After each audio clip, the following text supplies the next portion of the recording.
Jadi BIJ itu tadi kan ada OJK juga di Pendopo ya. Jadi BIJ itu akan selesai lah ya. Saya jamin akan selesai. Saya dengan Pak Gubernur dan juga BJB bertanggung jawab. Ini kan persoalan antara nasabah. Nasabah yang minjem tidak bisa mengembalikan secara lancar karena alasan COVID-19. NPL-nya hampir 50% yang macetnya. Sedangkan yang naruh kan ingin ngambil lagi. Nah itu selesai, nanti sudah ada, selesaikan. Tapi ada informasi oleh OJK ditolak katanya proposalnya? Tidak ditolak. Saya kira OJK ada. Yang ada itu lagi dikaji di pusat. Saya mau ke pusat minggu depan. Ya. BIJ luar biasa, ya, luar biasa rusak.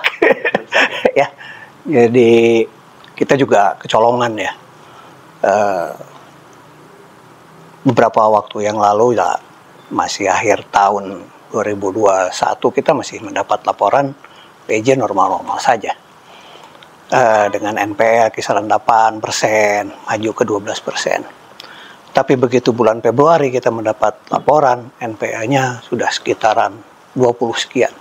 Dan hari ini NPL-nya sudah di angka 40 lebih persen.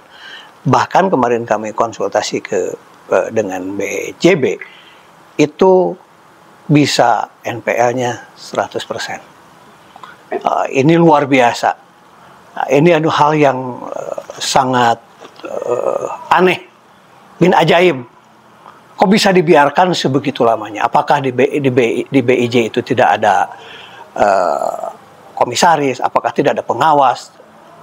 Ada pengendali, OJK dan sebagainya? Kok bisa kecolongan yang begitu luar biasa? Bukan habias, bukan luar biasa. Ya. Ini perlu upaya yang sangat serius dari pemerintah daerah sebagai pemilik, Pemda Kabupaten, Pemda Provinsi, dan BIJ dan BJB sebagai pemilik. Walaupun di BIJ ini saham pemerintah daerah itu kabupaten itu cukup kecil ya, terbesar itu provinsi dan BJB, gitu. Nah ini perlu langkah serius karena kalau ini sekarang sudah hampir terjadi Ras. Kemarin keterangan dari BJB itu deposito dan tabungan itu, deposito ada 52 miliar, tabungan 52 miliar, hutang ke bank yang lain 52 miliar dan lain-lain, pokoknya sekitar 178 miliar. Dan sekarang yang sudah mengajukan penarikan, antrian penarikan itu sudah 30 miliar, belum ada yang bisa dilayani satupun.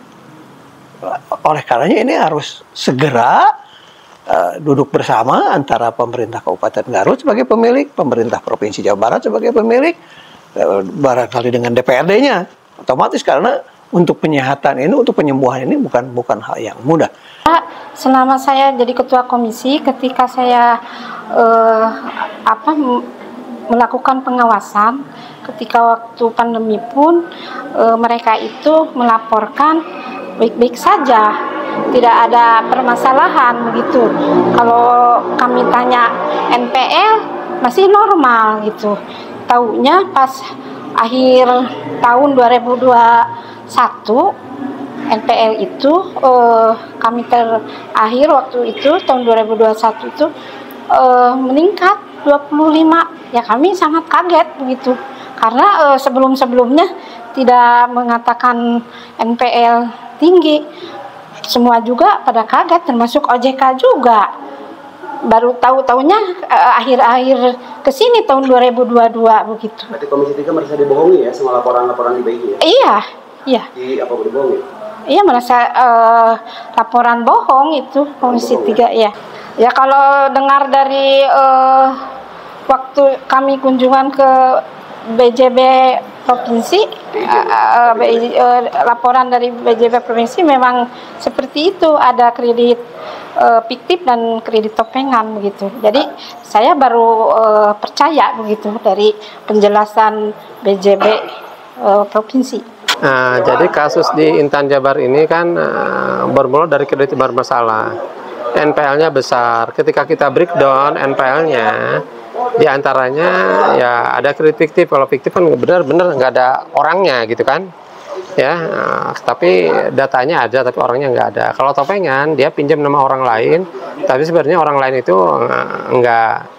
nggak merasa pinjam. Akhirnya tadi yang disampaikan oleh Pak Asep dari LSM, nanti bagaimana disliknya? Disliknya kan nama orang yang itu, padahal dia tidak merasa pinjam, gitu ya. Nah, itu yang menjadi bagian dari upaya kita, bagaimana untuk memperbaiki ini. Memperbaiki NPL itu kan tidak gampang. Karena kalau yang kredit fiktif, kredit topengan itu dipakai oleh di internal orang-orang banknya, berarti kan fraud. Itu fraud urusannya nanti dengan teman-teman kami di Departemen Penyidikan. Nanti kita akan, insya Allah, akhir tahun ini Departemen Penyidikan akan turun ke bank ini. Nanti kita akan proses. Nanti itu urusan dari Departemen Penyidikan yang ada di tempat kami. Sementara ini kita baru beres nih dalam 2 minggu ini, teman-teman dari DRKP, teman-teman investigasi. Setelah investigasi baru diserahkan ke Departemen Penyidikan. Di tempat kami ada teman-teman kami dari kepolisian, ada bintang 2 di situ, ada dari Kejaksaan Agung dan dari BPK. Nanti akan turun dan orang-orang yang diduga terlibat fraud akibat ini maupun yang tidak disengaja ataupun yang disengaja mengakibatkan bank ini jatuh gara-gara kreditnya bermasalah, kredit fiktif, kredit topengan maupun lain-lain, itu akan diproses oleh teman-teman kami di Departemen Penyidikan nanti. Untuk proposal sendiri Pak, untuk proposal permohonan penyehatan yang diserahkan oleh calon pengurus BPR hasil RUPS, kita sudah disampaikan di Jakarta. Mudah-mudahan ada titik terang, dan informasi yang kami terima dalam 2 hari ke belakang sudah ada sinyal-sinyal untuk penyehatan bank ini, dan insya Allah mudah-mudahan doain usulan itu disetujui oleh kantor pusat kami.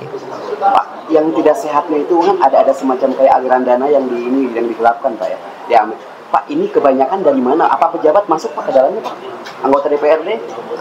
Kalau saya nggak sampai situlah. Yang penting kita udah mengklarifikasi, hasil temuan kita diklarifikasi oleh teman-teman investigasi dan membenarkan di lapangan, karena kita terjun ke lapangan ya, ke 7 cabang yang ada di bank ini. Semuanya diindikasikan di sementara ini, tapi nggak tahu keterkaitannya dengan sana, di internal pegawainya sendiri. Di semua cabang hampir ada semua.